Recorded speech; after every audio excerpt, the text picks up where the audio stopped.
Expressions quiz. Law.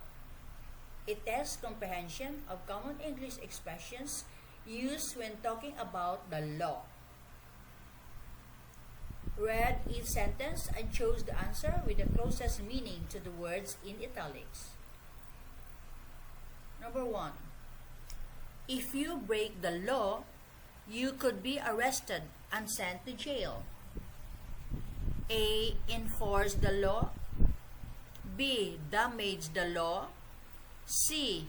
Commit a crime. Break the law means letter C. Commit a crime. Number 2. My cousin was put behind bars for driving while drunk. A. Banned from bars. B. Sent to prison. C. Sent to trial. Answer. Put behind bars means letter B. Sent to prison. Number 3. The former president was brought to justice for all the crimes he was accused of. A. Put on trial. B. Punished. C. Imprisoned. Brought to justice means letter A. Put on trial. Number 4. Members of the royal family used to be above the law. A. Protected by the law. B. Not subject to the law. C. In control of the law. Answer. Above the law means B. Not subject to the law. Number 5. Instead of calling the police, Jimmy took the law into his own hands and shot the thief. A. Illegally punished a lawbreaker. B. Punished an innocent person. C. Tried to help the police. Answer. Took the law into his own hands means A. Illegally punished a lawbreaker. Number 6. All the cops who attacked the suspect will stand trial for his murder. A. Be blamed by a jury. B. Be punished by a judge. C. Be tried in a court of law. Stand trial means each letter C. Be tried in a court of law. Number 7. Many people think Julian has been the victim of a miscarriage of justice. A. Wrongful punishment. B. Delay in punishment. C. Mild punishment. Answer. Miscarriage of justice means letter A. Wrongful punishment. Number 8. The jury members believe beyond a shadow of a doubt that the man on trial is innocent. A. With a fair bit of certainty. B. With complete certainty. C. With a fair bit of doubt. Answer. Beyond a shadow of a doubt means letter B. With complete certainty. Number 9. After the jury found him guilty, the accused man waited a month for the judge to pass sentence. A. Reverse the verdict. B. Sentence him to jail. C. Say what the punishment will be. Pass sentence means letter C. Say what the punishment will be. And number 10, last item. Despite the seriousness of her crime, she only got a slap on the wrist. A. A very light punishment. B. A long jail sentence. C. A warning. A slap on the wrist means letter A. A very light punishment. Expressions quiz business. It tests comprehension of common English expressions about doing business. Read each sentence and chose the answer with the closest meaning to the words in italics. Number 1. After leading the market for 50 years, the company went broke. A. Made smaller profits. B. Made fewer products. C. Became bankrupt. Went broke means letter C. Became bankrupt. Number 2. We've got a product in the pipeline that's going to make millions. A. Being developed. B. Being marketed. C. Being shipped. Answer is in the pipeline means letter A. Being developed. Number 3. Will be doing a roaring trade-in heaters when the weather changes. A. Selling quite a few. B. Selling a great many. C. Selling many fewer. Doing a roaring trade-in means letter B. Selling a great many. Number 4. The secret to running a small business is to keep your head above water. A. Learn from your mistakes. B. Stay out of debt. C. Make a good profit. Answer is keep your head above water means letter B. Stay out of debt. Number 5. Is the website a going concern at this stage? A. A profitable business. B. A failing business. C. A concerning business. A going concern means letter A. A profitable business. Number 6. Hisense cornered the market in smart TVs by selling high-quality units at low prices. A. Entered the market. B. Dominated the market.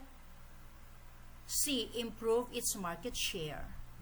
Cornered the market means letter B. Dominated the market. Number 7. The companies are still negotiating, but I hear it's close to being a done deal. A. A deal that's failed. B. A deal that's been finalized.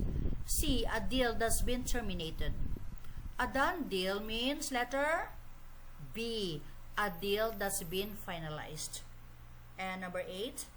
Selling overpriced t-shirts is the cash cow tourist shops need just now. A. Brief source of income. B. A legal source of income. C. Regular source of income. Cash cow means letter C. Regular source of income. Number 9. According to their CEO, the company's been in the red ever since it started. A. Losing money. B. Making money. C. Owing money. In the red means letter C. Owing money.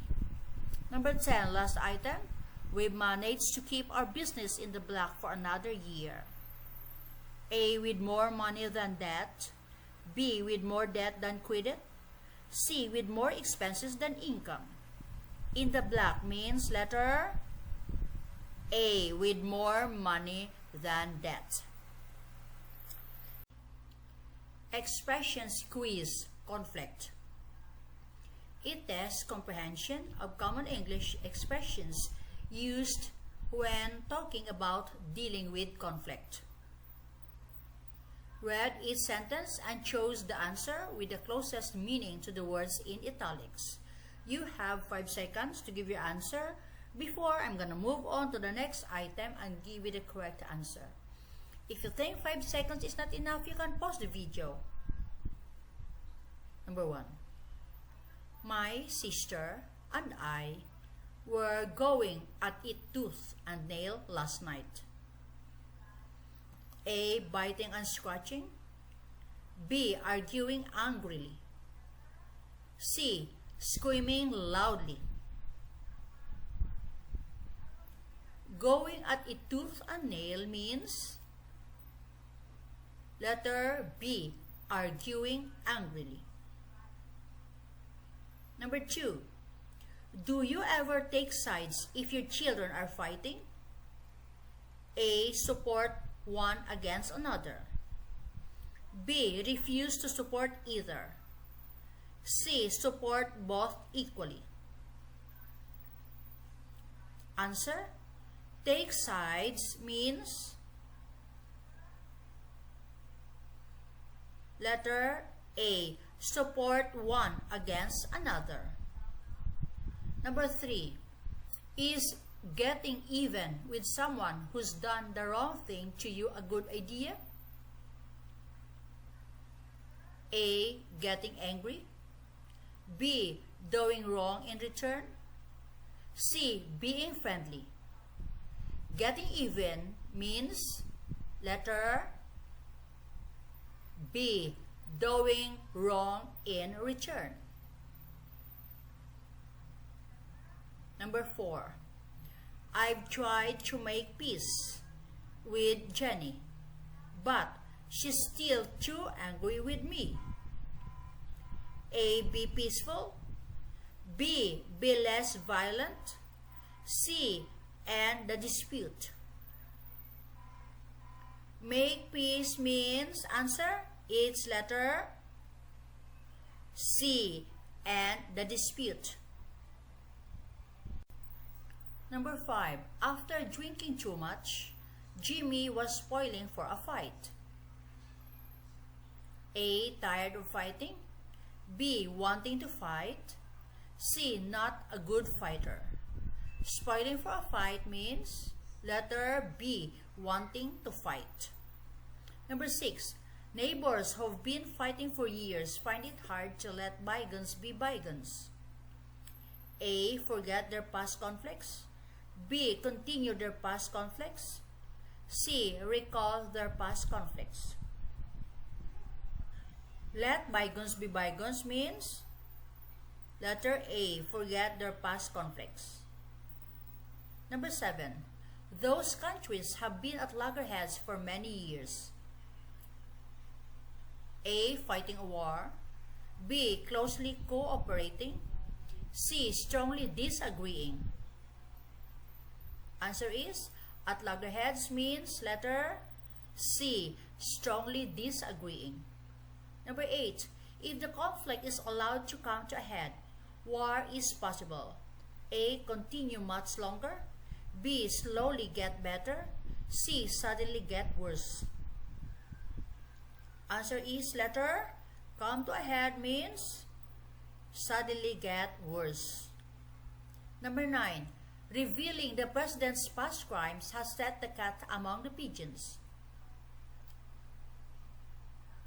A, caused much trouble. B, solved many problems.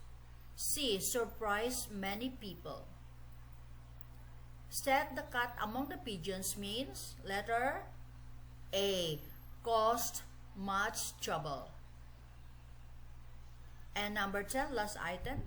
If you get into an argument about politics, she'll probably get the better of you. A, lost the argument. B, win the argument. C, get upset.